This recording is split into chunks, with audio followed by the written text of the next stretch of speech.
यहाँ पे आज का वीडियो 31 नंबर का वीडियो है। आप सभी जो भी एएनएम के कैंडिडेट हैं वीडियो को देखिए और देखिए आपका पढ़ाई कभी भी जो है बेकार नहीं जाता है। आप कुछ भी सीखते हैं, आज नहीं, कल नहीं, परसों नहीं, वो आपको काम ज़रूर देगा। नॉलेज बढ़ाएगा, दूसरे के सामने आप अच्छे दिख सकते हैं नॉलेज ज़्यादा लेने से। आपको बहुत तरीक़ा से फ़ायदा करेगा। तो आप जो है अभी तैयारी कर रहे हैं एनएचएम को लेकर, ठीक है? एनएचएम 5006 पदों के लिए तैयारी कर रहे हैं।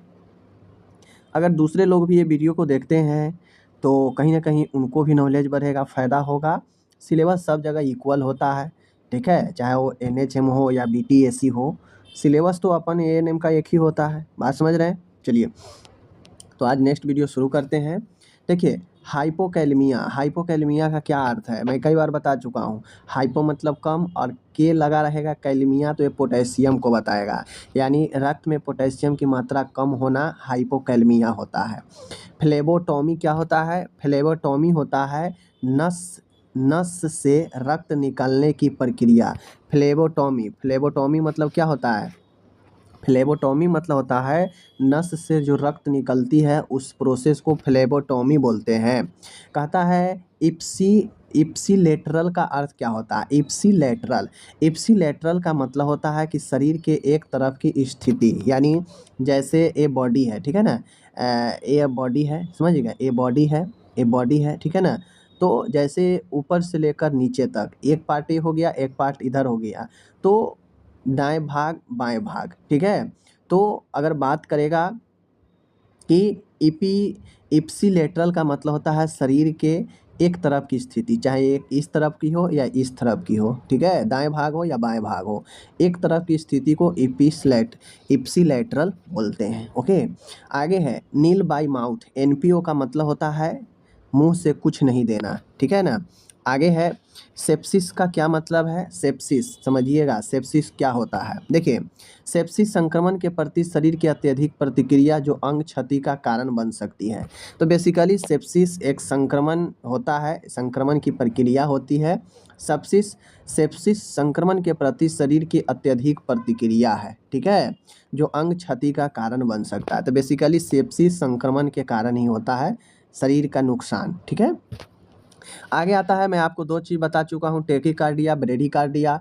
टैकीकार्डिया में जहाँ पे 100 बीट्स यानी जो धड़कन होता है 100 से अधिक हो जाता है तो टैकीकार्डिया होता है, ठीक है? और ब्रेडीकार्डिया होता है जहाँ पे हृदय की धड़कन 60 से कम हो जाता है, इसे मंद हृदय गति कहते हैं, ओके? एपिनेफ्रिन का दूसरा नाम क्या है? आपको पता है एपिनेफ्रिन की दूसरा नाम क्या है? तो एड्रेनालाइन होता है। एड्रेनालाइन एपिनेफ्रिन का दूसरा नाम है, याद रखिएगा, ठीक है? कहाँ उपयोग करते हैं एड्रेनालाइन का? हम पढ़ा चुके हैं, आप लोग कमेंट करें। आगे है हेमेटोमा क्या है? हेमेटोमा रक्त वाहिकियों को बाहर रक्त वाहिनी के बाहर रक्त का जमाव। हेमेटोमा का मतलब होता है रक्त का जमाव, यानी जो रक्त आपके ब्लड वेसल्स रक्त की नली में चलता है, लेकिन लीकेज के कारण किसी कारण से रक्त का जमाव जो है नस के बाहर, रक्त नली के बाहर जमाव हो जाता है, तो उसे हेमेटोमा कहते हैं, रक्त की थका जमाव होना, ठीक है? एन्यूरिज्म का मतलब क्या होता है? एन्यूरिज्म देख लीजिए, एन्यूरिज्म का मतलब क्या होता है? तो धमनी का दीवार कमज़ोर होकर फूल जाना। देखिए, एन्यूरिज्म हर एक जगह कहीं भी हो सकता है। तो जो जैसे रक्त की नली है, धमनी है, मान गए ब्रेन में धमनी है, अब एक पतली सी नली है ब्लड की, अब मान गए उस धमनी में कहीं पे धमनी कमज़ोर होने से उसमें जैसे थोड़ा-सा गुब्बारे की तरह सूजन फूल जाएगा वो, ठीक है? अब फूलने से खतरा ये होता है कि अगर ये फूट जाता है तो फिर इंटरनल ब्लीडिंग होने लगता है और व्यक्ति का जानलेवा हो जाता है। तो एन्यूरिज्म एक गुब्बारे के समान धमनी के दीवार को फूल जाने को एन्यूरिज्म बोलते हैं, ठीक है? जो कमज़ोर होने से होता है। पल्मोनरी एम्बोलिज्म क्या होता है? पल्मोनरी एम्बोलिज्म दर्शाता है, ठीक है ना? एम्बोलिज्म दर्शाता है कि ब्लड नली के किसी भी भाग में छोटा-सा चाहे ब्लड का टुकड़ा हो, ब्लड के थक्का जमकर टूट जाना, इधर-उधर फँस जाना। बेसिकली एम्बोलिज्म रक्त प्रवाह को रोकता है। कोई भी छोटा-सा कण ब्लड वेसल्स में इधर से उधर फँस जाता है, जिससे ब्लड का जो है क्या होता है, प्रवाह कम हो जाता है। तो पल्मोनरी का मतलब होता है फेफड़ा, और फेफड़े में अगर एम्बोलिज्म होता है तो जो फेफड़ा का धमनी है जहाँ पे ब्लड फेफड़ा को तरफ जा रहा है, वहाँ पे अगर एम्बोलिज्म होता है, ब्लड नली में अगर कोई चीज़ फंस जाता है, टुकड़ा खून के थक्के बन जाते हैं, तो उस कारण जो है ब्लड के प्रवाह नहीं होता है और ये जानलेवा हो जाता है। ठीक है। कीमोथेरेपी का उपयोग किस बीमारी में होता है? देखिए, कीमोथेरेपी का इस्तेमाल हम लोग कैंसर के लिए करते हैं। कैंसर में क्या क्या ट्रीटमेंट होता है? एक तो कीमोथेरेपी हो गया, एक आपका रेडियोथेरेपी होता है, याद रखिएगा। एक आता है आपका सर्जरी होता है, जो भी सर्जरी हो। एक आपका इम्यूनोथेरेपी होता है, इम्यूनोथेरेपी, ठीक है ना, इम्यूनोथेरेपी होता है। तो ये सब जो है आपके होते हैं कैंसर का ट्रीटमेंट। आगे मैं बढ़ता हूँ, हाइड्रोसिफिलस है। तो हाइड्रो मतलब जल को संदर्भित करता है, ठीक है। और सिफिलस बेसिकली ब्रेन को संदर्भित करता है, सेफिलस। तो हाइड्रोसेफिलस यानी ब्रेन में अत्यधिक पानी तरल जमाव को हाइड्रोसिफिलस कहते हैं, ठीक है। प्रेशर सोर का दूसरा नाम डेक्यूबिटस अल्सर होता है, बिस्तरी घाव जिसे हम लोग बोलते हैं, ठीक है। आगे है डिस्फेजिया। डी मतलब डिफिकल्ट और फेजिया मतलब निगलना, यानी किसी मरीज को निगलने में, भोजन हो, पानी हो, निगलने में कठिनाई हो, समस्या हो, तो उसे डिस्फेजिया बोलते हैं, ठीक है। आगे है एनुरेसिस। क्या है एनुरेसिस? एनुरेसिस का मतलब होता है अनैच्छिक रूप से पेशाब निकलना, ठीक है ना। अब ये एनुरेसिस को हम लोग वेटिंग भी बोलते हैं, यानी बिस्तर गीला करना। ये ज़्यादातर बच्चे में होता है जहाँ पे कंट्रोल नहीं रहता है यूरिन पर, और जब मन होता है तब निकल जाता है, उसे ही यूनिरेसिस बोलते हैं, बेड वेटिंग, ठीक है। कंट्रा इंडिक्शन का मतलब क्या होता है? कंट्रा इंडिक्शन का अर्थ होता है किसी विशेष उपचार या दवा का उपयोग करने से बचने का कारण। कंट्रा इंडिकेशन के मतलब होता है अनिर्देश, यानी जिस उपचार में, जिस दवाई में अनिर्देश हो, कंट्रा इंडिकेशन हो, वो होता है उसमें मना, यानी उसमें वो चीज़ नहीं करना, यही कंट्रा इंडिकेशन होता है, ठीक है। इंडिकेशन मतलब होता है निर्देश, जहाँ पे प्रोसेस में हम कुछ कर सकते हैं, लेकिन कंट्रा इंडिकेशन का मतलब होता है मना करना, बचना उस चीज़ों से जो आप कर रहे हैं, उसमें वो अनिर्देश है, नहीं करना है। अर्थोस्टैटिक हाइपोटेंशन से क्या होता है, क्या मतलब है? तो खड़े होने पर रक्तचाप का अचानक गिरना। देखिए होता क्या है, हाइपोटेंशन या अर्थोस्टैटिक हाइपोटेंशन का मतलब होता है कि कोई व्यक्ति है, ठीक है ना, कोई मरीज है, मान गया कि वो लेटा हुआ है, बैठा हुआ है, और अचानक से वो खड़ा हुआ। तो बैठा हुआ है या लेटा हुआ है तो उसका ब्लड प्रेशर ठीक है, लेकिन जैसे ही वो खड़े हुआ, बैठा हुआ है या लेटा हुआ है, जैसे खड़े होकर इधर उधर मूवमेंट किया, उसका ब्लड अचानक से गिर जाता है, कम जाता है, उसे ही जो है हम लोग अर्थो हाइपोटेंशन बोलते हैं। एक तो हाइपोटेंशन मतलब कम होता है, टेंशन मतलब तनाव, यानी कम तनाव, यानी रक्तचाप कम। अर्थोस्टैटिक मतलब खड़े होने पर, बात समझ रहे हैं ना। खड़े होने पर अगर कोई व्यक्ति अचानक से बैठा है, लेटा है और खड़े हुआ, और ब्लड प्रेशर अगर गिर जाएगा तो उसे अर्थोस्टैटिक हाइपोटेंशन बोलते हैं, ओके। आगे है, यहाँ पे आप सभी देखिए, हाइपरग्लाइसेमिया। हाइपर मतलब अधिक होता है, मैं कई बार बता चुका हूँ, और ग्लाइसेमिया ग्लूकोज को जो है संदर्भित करता है। किसको संदर्भित करता है? ग्लूकोज को। तो हाइपरग्लाइसेमिया का मुख्य कारण क्या होगा? डायबिटीज, मधुमेह होगा। बात को समझ रहे हैं? चलिए, साइटोमेगला वायरस किस प्रकार का संक्रमण है, ठीक है ना। साइटोमेगला वायरस किस प्रकार के संक्रमण है, इन बातों को ध्यान में रखिए।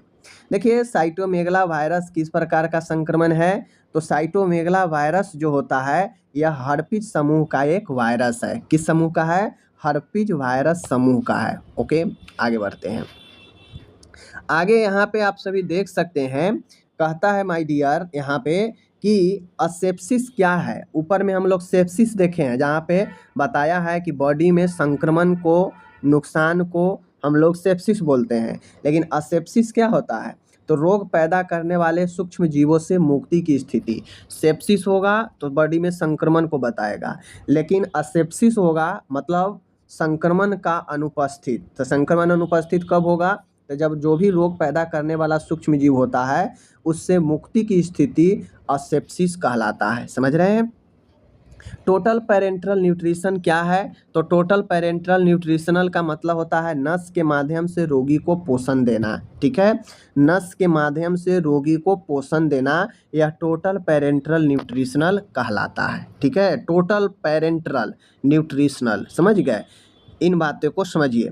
पेरेंटल का मतलब होता है कि इंजेक्शन के माध्यम से दवाई या पोषण देना। तो टोटल पेरेंटल न्यूट्रिशनल का मतलब होता है कि हम नस के माध्यम से, चूँकि जो इंट्राकैट लगाते हैं, यह इंट्राकैट जो है पता है, नस में हम एक इंजेक्शन डाल देते हैं, फिट कर देते हैं, ठीक है। अब वो सुई फिट कर देते हैं, सुई फिट कर देते हैं, और वह सुई फिट करने से हम क्या करते हैं, आसानी से उससे दवा हो, पोषण हो दे सकते हैं। तो यही टोटल पेरेंटल न्यूट्रिशनल कहलाता है, ओके। पायरेक्सिया का दूसरा नाम फीवर होता है, सबको पता है, आपको सब लोगों को पता है। आगे है प्रश्न आपके सामने में है, पायरेक्सिया हो चुका है। आगे है नेफ्रोपैथी क्या होता है? देखिए, नेफ्रो का मतलब होता है नेफ्रॉन से बना है, ठीक है ना। नेफ्रो जो है नेफ्रॉन से बना है, और नेफ्रॉन पता है हम लोग किडनी गुर्दा को एक भाग को बोलते हैं नेफ्रॉन, और पैथी, ठीक है ना। तो यह जो है नेफ्रोपैथी किसी किडनी से संबंधित बीमारी को बोलते हैं, ठीक है ना। किडनी में जो समस्या होता है, खासकर जो नेफ्रॉन में छन्ने वाला, देखिए किडनी में नेफ्रॉन होता है, वो नेफ्रॉन छानने के काम करता है वेस्ट मटेरियल को, ठीक है। तो नेफ्रॉन में बीमारी को हम लोग नेफ्रोपैथी बोलते हैं, जो कि किडनी का समस्या होता है। लेप्रोस्कोपी क्या होता है? सबको पता है। लैप्रोस्कोपी, देखिए लैप्रोस्कोपी में होता क्या है, एक पेट के अंदर जांच करने के लिए न्यूनतम इन्वेंसिव सर्जरी होता है, ठीक है। इन्वेंसिव सर्जरी का मतलब होता है बहुत छोटा सा चीरा लगाया जाता है। लेप्रोस्कोपी में बहुत बड़ा चीरा का ज़रूरत नहीं होता है, ठीक है। हल्का सा चीरा लगाकर, और एक स्कोपी वाला यानी एक कैमरा वाला इक्विपमेंट होता है, जिसको इस चीरा के अंदर से डालकर अंदर जांच के लिए हम लोग प्रवेश कराते हैं। तो यही लेप्रोस्कोपी होता है, ठीक है। सार्कोपेनिया क्या होता है?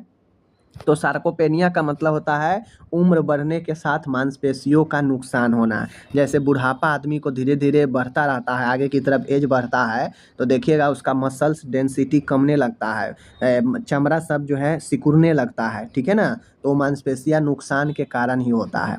एनाफाइलेक्सिस क्या होता है? तो एनाफाइलेक्सिस एक गंभीर एलर्जी को बोलते हैं, ठीक है। जब बॉडी में गंभीर एलर्जी होता है तो उसे एनाफाइलेक्सिस बोलते हैं, और इसके कारण अगर व्यक्ति को शॉक लगता है, आघात लगता है, तो उसे एनाफाइलेटिक शॉक बोलते हैं, ठीक है। तो अगर गंभीर एलर्जी के कारण अगर पूछेगा कि मरीज में अगर आघात लगा है, शॉक लगा है, तो उसे एनाफाइलेटिक शॉक बोलते हैं, ओके।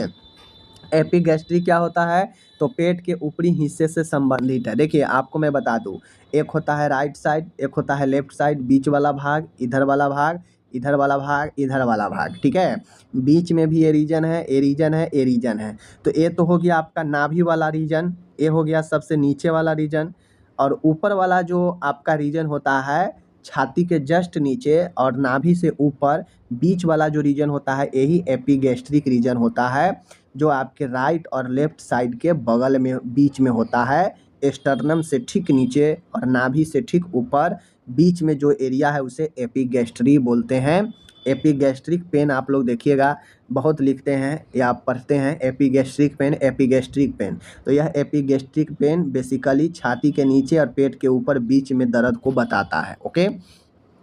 आगे है ऑप्टिक न्यूराइटिस। ऑप्टिक न्यूराइटिस का मतलब होता है कि जो दिखने वाला तंत्रिका है, जहाँ से हम लोग ऑप्टिक नर्व के द्वारा देखते हैं, सिग्नल ब्रेन में जाता है कि हम कोई चीज़ देख रहे हैं, तो इस नर्व में ऑप्टिक नर्व का जो समस्या होता है यह आँख को प्रभावित करता है, ठीक है, क्षति पहुँचता है ऑप्टिक नर्व को।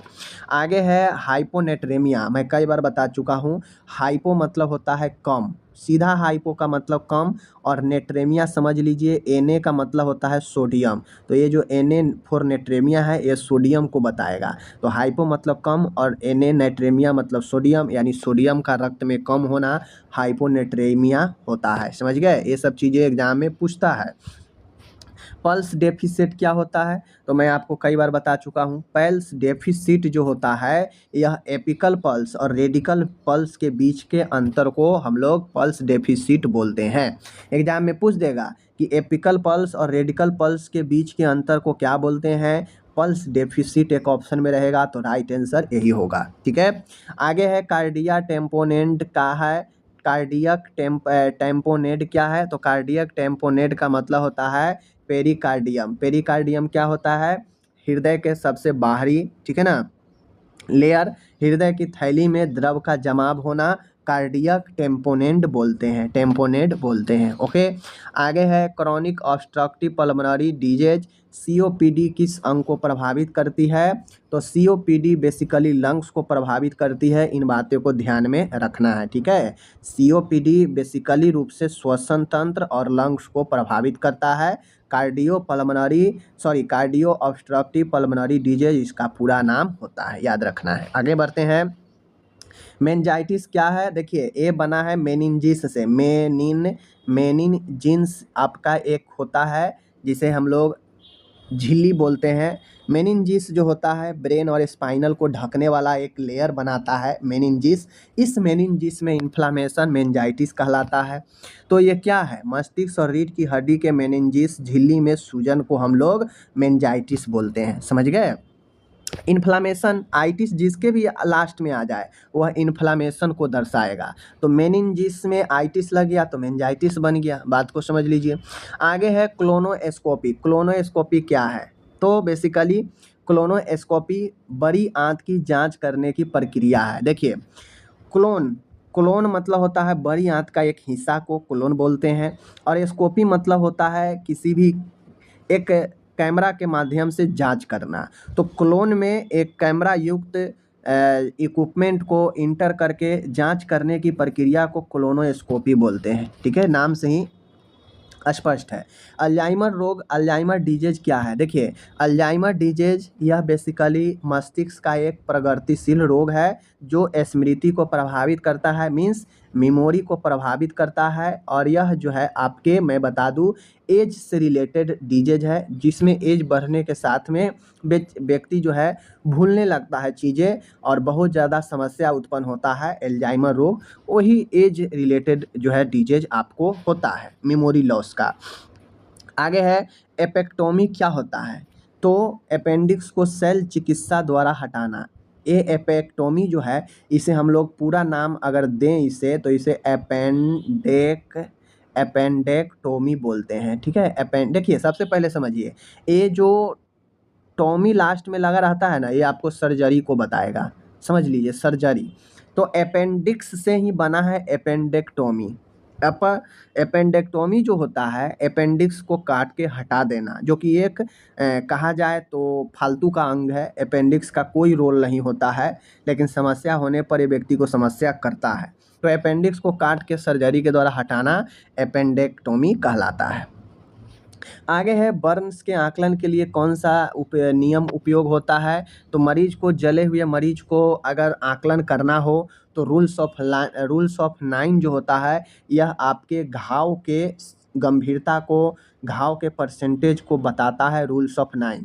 अगर जले हुए मरीज को हमें तरल देना है, तरल कितना हम देंगे इसको कैलकुलेट करना है, तो एक आता है पार्कलैंड सूत्र। ठीक है ना, पार्कलैंड सूत्र होता है। यह पार्कलैंड सूत्र जो है यह बताता है कि जले हुए मरीज को कितना तरल पदार्थ हम दे सकते हैं। ठीक है, आगे बढ़ते हैं। आगे है न्यूरल ट्यूब डिफेक्ट क्या है, तो देखिए बेसिकली न्यूरल ट्यूब डिफेक्ट होता है जो बच्चा जन्मजात जन्म लेता है, उसमें कहा जाए तो आपका न्यूरॉन तंत्रिकीय क्षति के कारण जो समस्या होता है उसे न्यूरल ट्यूब डिफेक्ट बोलते हैं। और यह गर्भ अवस्था के दौरान फॉलिक एसिड की कमी से होता है, इसीलिए फॉलिक एसिड की जो है दवाइयाँ महिलाओं को दिया जाता है ताकि उसका जब बेबी हो तो उस बेबी में न्यूरल ट्यूब डिफेक्ट से समस्या न हो। ठीक है, डिस्टोनिया का मतलब होता है क्या, तो देखिए डिस्टोनिया का मतलब होता है कि अनैच्छिक मांसपेशी संकुचन, यानी डिस्टोनिया में होता यह है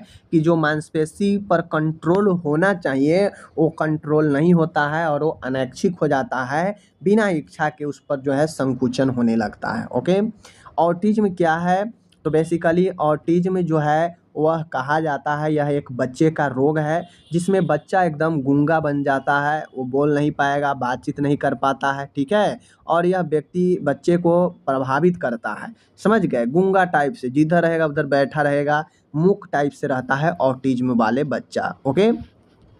एफेजिया क्या होता है, जिसे हम लोग एफेजिया बोलते हैं, तो ये भी पहले बता चुके हैं। एफेजिया भाषा को समझने या उपयोग करने की क्षमता का नुकसान है, यानी किसी के बात करने की भाषा को समझने या उपयोग करने की क्षमता का नुकसान है, जहाँ पे व्यक्ति बोल नहीं पाता है, ठीक है ना, कोई चीज़ जो है बातें को जो है अपने बातों को कह नहीं पाता है, यही जो है एफेजिया होता है, भाषा या स्पीच का नुकसान होना, ओके। एंटी कोगुलेंट क्या होता है, देखिए कोगुलेंट बताता है ब्लड के थक्का, ब्लड क्लॉटिंग को, और एंटी होता है उसके विरुद्ध में काम करना। तो एंटी कोगुलेंट यानी रक्त के थक्का को विरुद्ध काम करता है, रक्त के थक्के को बनने से रोकता है, ठीक है। आगे है ऑस्टियोमालाइटिस क्या है, तो बेसिकली ऑस्टियोमालाइटिस जो होता है यह अपन हड्डियों का संक्रमण है। देखिए ये तो समझ गए कि आइटिस लगा है तो ये कहीं ना कहीं इन्फ्लामेशन होगा, और इन्फ्लामेशन चोट संक्रमण के कारण ही हो सकता है।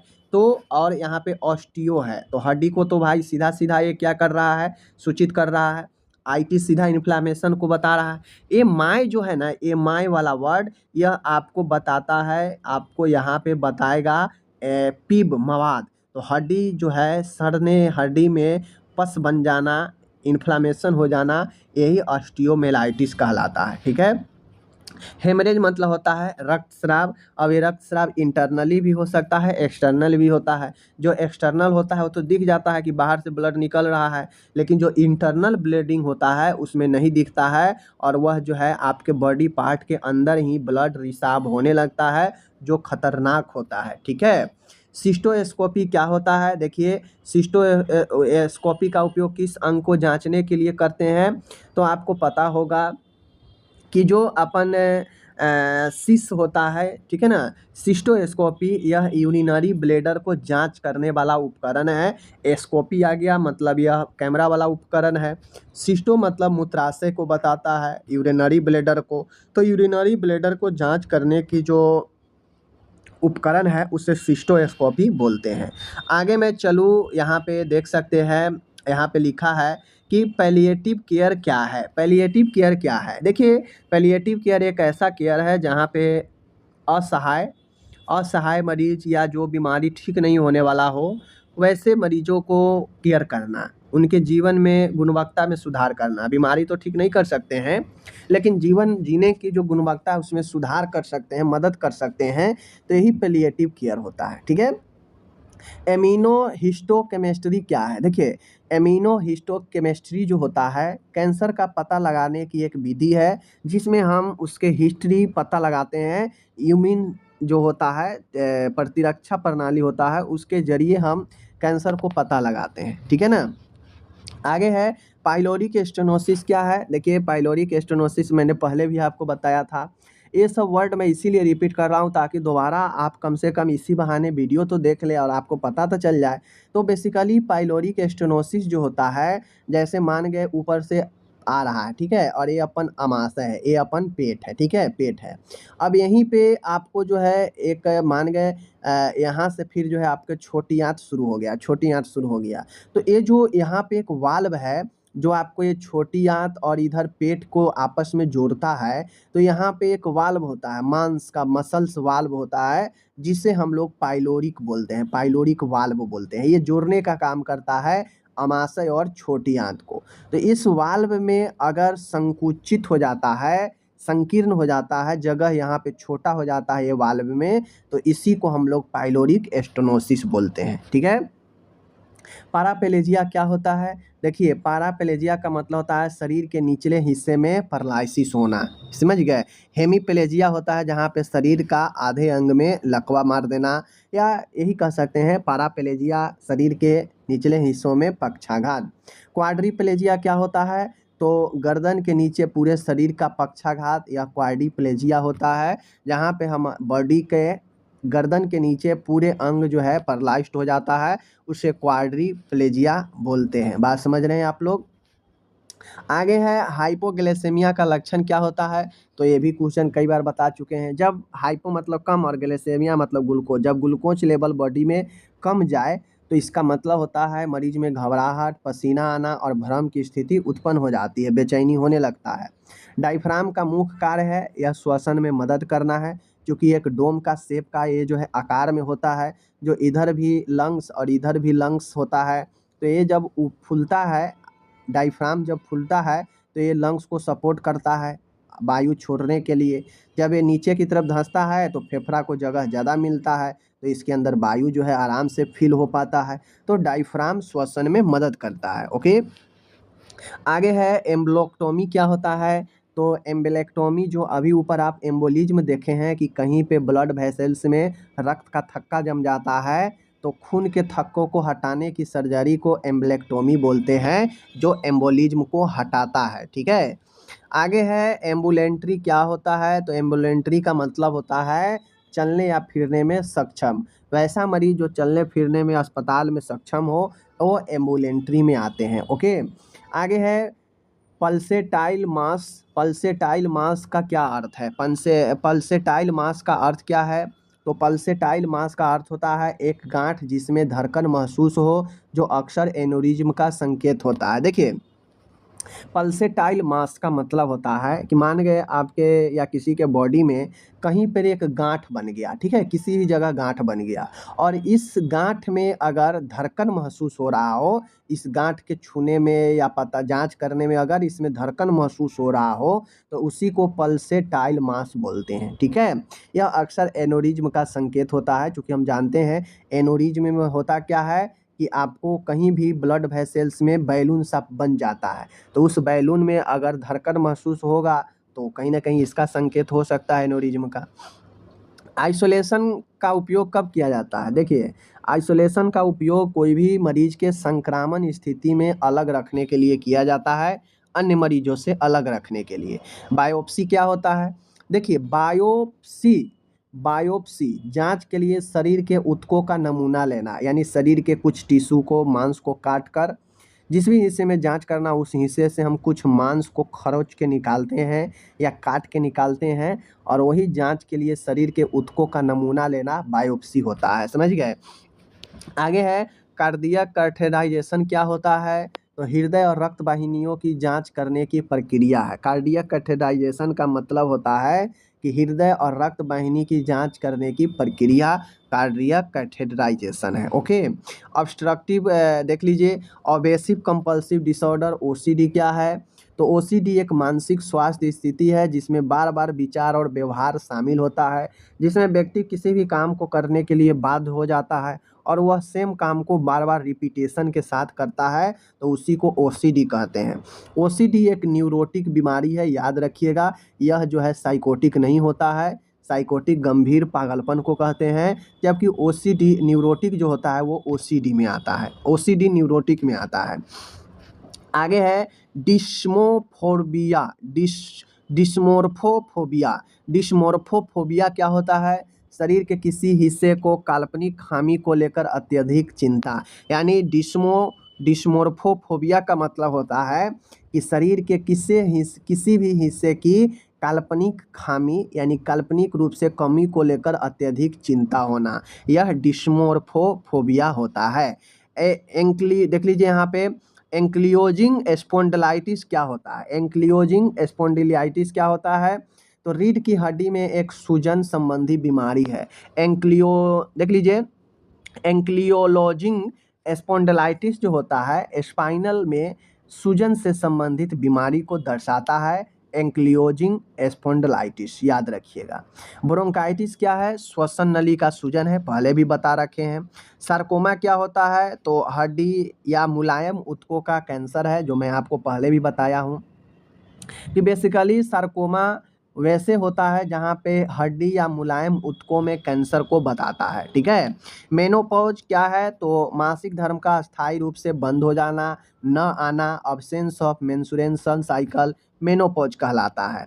मेनोपॉज का एज लगभग 45 से लेकर 50 साल के उम्र तक होता है, याद रखना है। हाइपरकैलेमिया जब हाइपोकैलमिया को समझ गए तो हाइपर मतलब अत्यधिक, कैलमिया मतलब पोटेशियम, यानी पोटेशियम की रक्त में अत्यधिक होना हाइपरकैलमिया कहलाता है। ओके, आगे है डिस्प्लेसिया क्या होता है। डिस्प्लेसिया का मतलब होता है कोशिका वृद्धि का असमान विकास, यानी जो सेल होता है सेल में एबनॉर्मल डेवलपमेंट को डिस्प्लेसिया बोलते हैं। अचानक से असमान वृद्धि हो जाए किसी कोशिका में तो उसे डिस्प्लेसिया बोलते हैं। नील पल्स क्या है, पल्स का बिल्कुल न मिलना, ठीक है ना, पल्स जो है धड़कन जो है उसका बिल्कुल नहीं मिलना, यह नील पल्स कहलाता है। ठीक है, मायोकार्डियल इन्फारक्शन, मायोकार्डियल इन्फारक्शन क्या मतलब है, तो मायोकार्डियल जिसे एमआई कहते हैं अचानक से होता है, जिसे हम लोग हार्ट अटैक के नाम से दिल के दौरा पड़ना जानते हैं। न्यूरोपैथी क्या है, देखिए न्यूरोपैथी न्यूरॉन को संबंधित करता है, तंत्रिका को, और पैथी मतलब क्षति, यानी न्यूरॉन की क्षति को न्यूरोपैथी बोलते हैं। आगे है आईबीएस है, तो आईबीएस का मतलब होता है इरिटेबल बाउल सिंड्रोम, ठीक है ना, इरिटेबल बाउल सिंड्रोम होता है, यानी जो यह आंत का रोग है जिसमें बड़ी आंत को प्रभावित करने वाला एक समस्या है, जिसमें व्यक्ति को इरिटेबल बाउल सिंड्रोम यानी इरिटेट टाइप से व्यक्ति को होते रहता है, पेट में लगेगा कि पेट भरा भरा सा है एकदम, कुछ खाए बिना भी एकदम भरा भरा सा लगता है, तो एक इरिटेबल बाउल सिंड्रोम का ये लक्षण होता है।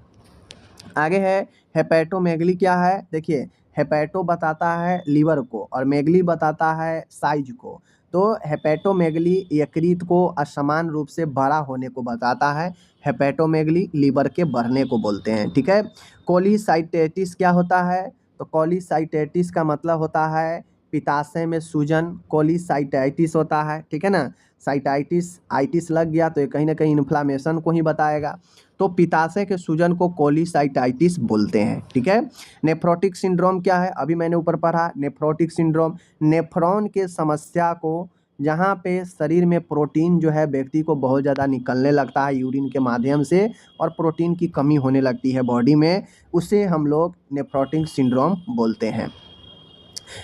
आगे है यहाँ पे प्यूराइटिस क्या होता है, प्यूराइटिस क्या होता है, तो खुजली जो होता है ना, इचिंग, उसे हम लोग बोलते हैं प्यूराइटिस बोलते हैं। वर्टिगो चक्कर आना या असंतुलन का एहसास होना, वर्टिगो चक्कर आने को बोलते हैं।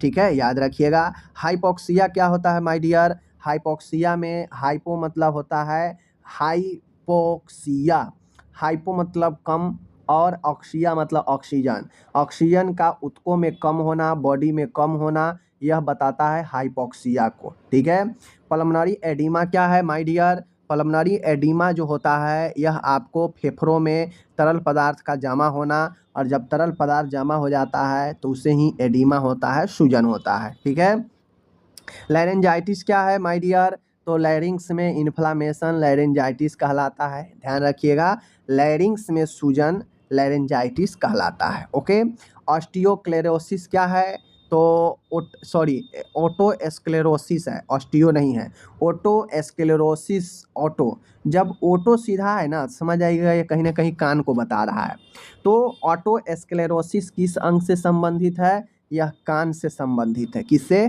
कान से। फाइब्रो देख लीजिए, फाइब्रोमायोमा क्या होता है, फाइब्रोमायोमा होता है गर्भाशय में एक some non cancerous tumour, non cancerous tumour का मतलब होता है ऐसा ट्यूमर जो कैंसर वाला नहीं होता है, अलग नॉर्मल ट्यूमर होता है और वह कहीं ना कहीं फाइबर का जमा होता है। ठीक है ना, तो गर्भाशय में बहुत सारे ऐसे फाइबरस टिश्यू जम जाते हैं जो बगैर कैंसर का होता है, उसे फाइब्रियोमायोमा बोलते हैं। ठीक है, आगे है ऑप्थेल्मोस्कोपी क्या होता है, तो आँख के जांच इसी ऑप्थेल्मोस्कोपी यंत्र से किया जाता है, एक मशीन होता है। ठीक है, CAD CAD coronary artery disease, coronary artery disease क्या है, तो हृदय की धमनियों को संकीर्ण होना, जिसमें कोरोनरी में ब्लड सप्लाई ठीक ढंग से हार्ट को नहीं हो पाता है, और ये कोरोनरी आर्टरी डिजीज होता है।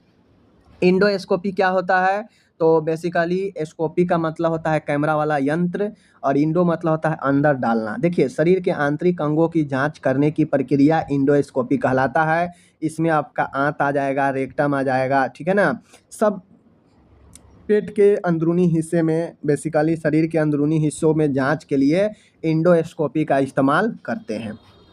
आगे है my dear M mass effect क्या है? एम मास इफेक्ट मस्तिष्क में एक ट्यूमर या घाव का अन्य संरचनाओं पर दबाव डालना। मान गए मस्तिष्क में हमारा पार्ट है, इस पार्ट में अगर हो गया ट्यूमर, मांस बढ़ गया, ट्यूमर हो गया, यह ट्यूमर आसपास के जो ऑर्गेन है ब्रेन का उस पर दबाव डालेगा। चूंकि ट्यूमर है तो भाई आसपास तो दबाव डालेगा ही, तो अन्य संरचना पर दबाव डालेगा यह ट्यूमर। इसी को एम मास इफेक्ट कहते हैं कि यह प्रभाव डालता है अपने आसपास के स्ट्रक्चर पर। ठीक है। हाइपो मतलब कम, थर्मिया मतलब तापमान, तापमान के कम होना शरीर का हाइपोथर्मिया कहलाता है। ठीक है। इस्नोफिलिया क्या होता है? इस्नोफिलिया क्या होता है? नाम बहुत सुने होइएगा। तो रक्त में इस्नोफिल्स का संख्या में वृद्धि होना इस्नोफिलिया कहलाता है। ठीक है, याद रखिएगा। टोटल ल्यूकोसाइट काउंट जिसे टीएलसी कहते हैं, ब्लड टेस्ट में होता है। रक्त में कुल सफ़ेद रक्त संख्याओं की संख्या कितनी है? रक्त में WBC की टोटल संख्या कितनी है यह टीएलसी बताता है, टोटल ल्यूकोसाइट काउंट। ठीक है। आर्टिकेरिया क्या होता है? आर्टिकेरिया क्या होता है? तो पिती हाइव्स या त्वचा पर खुजली वाले लाल दाने को आर्टिकेरिया बोलते हैं, जहाँ पे त्वचा पे लाल लाल दाने हो जाते हैं ना, वही। आगे है ओलिगुरिया क्या है? तो मूत्र उत्पादन अगर सामान्य से कम हो जाए तो उसे एलुगुरिया बोलते हैं। अगर यहीं पर एनुरिया अगर पूछेगा तो यह अब्सेंस बताता है, अनुपस्थित, मूत्र बिल्कुल न बनना या अनुपस्थित होना एनुरिया कहलाता है। ठीक है। आगे है पॉलीडिप्सिया क्या होता है? तो पॉलीडिप्सिया का मतलब होता है, पॉली मतलब बहुत और डिप्सिया मतलब प्यास, यानी बहुत ज़्यादा प्यास लगना, जो मधुमेह का एक लक्षण होता है, पॉलीडिप्सिया। ठीक है। थ्रोम्बोसाइटोपेनिया क्या होता है माय डियर? थ्रोम्बोसाइटोपेनिया जो होता है रक्त में प्लेटलेट की संख्या का कम होना। ब्लड में प्लेटलेट की संख्या अगर कम हो जाती है तो उसे थ्रोम्बोसाइटोपेनिया बोलते हैं। याद रखिएगा, थ्रोम्बोसाइटोपेनिया, प्लेटलेट की संख्या में कम होना थ्रोम्बोसाइटोपेनिया होता है। आगे है एल्बुमिन क्या है? देखिए, रक्त में पाए जाने वाला एक महत्वपूर्ण प्रोटीन है जिसे हम लोग एल्बुमिन कहते हैं। ठीक है। डीबीटी क्या है? गहरी नस में खून का रक्त का थक्का जमना, थ्रोम्बस बनना, यही आपका डीबीटी कहलाता है। इलेक्ट्रोलाइट्स क्या होता है? तो देखिए, हमारे बॉडी में पाए जाने वाले जो खनिज है, जैसे सोडियम, पोटेशियम, क्लोराइड, ये सब इलेक्ट्रोलाइट के अंदर ही आता है। ठीक है। आगे बढ़ता हूँ। हाइपोथायराइज्म का लक्षण क्या होता है? तो हाइपोथायराइज्म का लक्षण होता है माय डियर, थकान आना, वजन बढ़ना, ठंड लगना, मांसपेशी का कमज़ोर होना, ये सब जो है हाइपोथायराइज्म का लक्षण होता है। मेटाबॉलिज्म गड़बड़ा जाना, मेटाबॉलिज्म जो है गड़बड़ा जाता है, तो ये हाइपोथायराइज्म होता है। ठीक है। अपेंडिक्स क्या है? बड़ी आंत से जुड़ा एक छोटा अंग, सबसे लास्ट में, बड़ी आंत के सबसे लास्ट में एक उंगली के समान पतली संरचना होती है, पूंछ के समान, जिसे अपेंडिक्स कहते हैं। ठीक है। आगे है यूरिनरी कैथेटराइजेशन क्या होता है? तो यूरिन के रास्ते में एक ट्यूब डालना, कैथेटर डालना, यह यूरिन कैथेटराइजेशन कहलाता है। ठीक है ना। आगे है ऑस्टियोआर्थराइटिस क्या होता है? तो जोड़ों या कार्टिलेज का टूटना ऑस्टियोआर्थराइटिस कहलाता है। साइनोसिस क्या होता है? तो माय डियर, आज का लास्ट क्वेश्चन साइनोसिस है, जहाँ पे ऑक्सीजन की कमी के कारण त्वचा और श्लेष्मा झिल्ली का नीला पड़ जाना, यानी बॉडी में ऑक्सीजन की कमी होने से शरीर जो नीला पड़ने लगता है, नीलापन, तो उसे ही हम लोग साइनोसिस कहते हैं। तो इस प्रकार से मैंने आपको आज लगभग 100 क्वेश्चन एकदम कंप्लीट कराया। इसमें लगभग 20 क्वेश्चन आपको मिले होंगे जो पहले आप पढ़ चुके हैं, तो उसको रिवाइज के लिए मैंने डाला था। कुल मिला के 100 क्वेश्चन मैंने कराया। समय जो भी लगा, लेकिन आपको मैं समझने वाला क्वेश्चन लाता हूँ ताकि एग्ज़ाम में आप सीधा चीज़ों को समझ सके और पढ़ सके। ठीक है। चलिए मिलते हैं अगले वीडियो में। आप अपना ख्याल रखिएगा। धन्यवाद।